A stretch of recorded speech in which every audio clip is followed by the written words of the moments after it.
The sun bled across the horizon, casting long crimson shadows over the parched earth of Hollow Creek.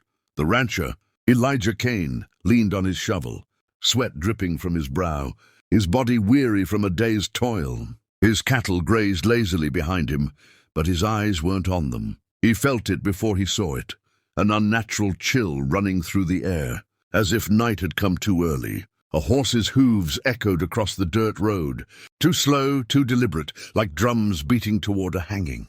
Elijah turned, and there he was, a rider dressed in black, tall in the saddle, his face hidden beneath the brim of a wide hat. The stallion's breath smoked, though the evening was warm.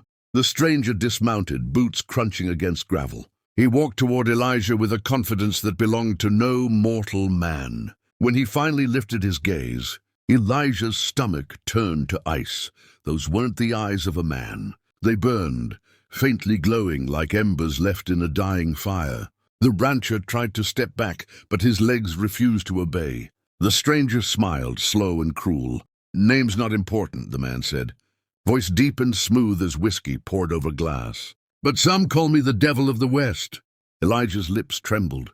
He had heard stories whispered in saloons about a figure who appeared to desperate men, offering deals written in blood. They said every deal ended in ruin, but none had ever seen him and lived long enough to tell it true. The stranger tipped his hat. "You've been praying, haven't you, rancher? Praying for a way to save this land. Your debts are choking you. The bank's got its claws in your throat. You've got nothing left but your pride, and we both know pride won't buy a man his supper." Elijah swallowed hard. It was true. His wife was gone, his son sick in bed, the cattle barely worth feeding. He had prayed night after night for a miracle, but as he looked into those burning eyes, he realized miracles never came for free. "Please," Elijah whispered, voice cracking. "Just make it quick." The devil's smile widened, and the night seemed to grow darker around them. The devil crouched low, bringing his face close to Elijah's. "Quick!" "Oh, Elijah, you misunderstand. Death is quick, but I'm not here to kill you. Not yet. I'm here to offer you life, longer than you deserve, and power enough to crush every man who ever spat on your name." He reached into his coat and pulled out a contract rolled tight, its paper old and yellowed. Words shifted across it like living things, dancing in languages Elijah had never seen. "I'll give you wealth," the devil said softly, his voice weaving into Elijah's heart like poison. "I'll heal that boy of yours. I'll make your ranch flourish, the cattle fat, the crops endless. In return," he paused, letting the silence stretch like a noose, "I take your soul when the rooster crows its final song for you." Elijah's hands shook. He thought of his boy, coughing weakly in the small wooden house. He thought of the empty cupboards, the mocking laughter of the bankers, the gnawing hunger of failure. The temptation burned stronger than fear.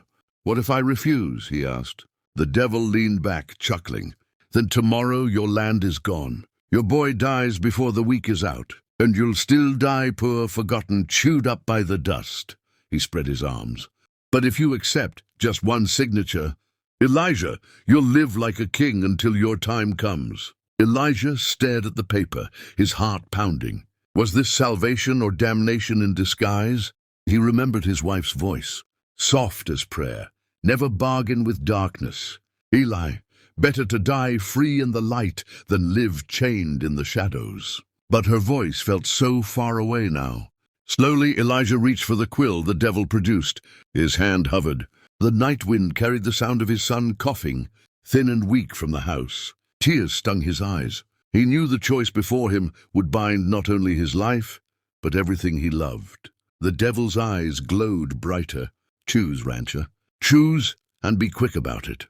Elijah's breath came ragged. His soul hung in the balance, caught between hope and damnation. And that's where the story breaks. Friends, at the edge of decision, where one man must decide what he's willing to give for everything he's ever wanted. If you've been pulled into this tale and want to see more, Wild West legends just as chilling, don't write off just yet. Hit that subscribe button. Join our campfire circle and saddle up for the next story. Out here in the West, the devil's always dealing. And you don't want to miss what comes next.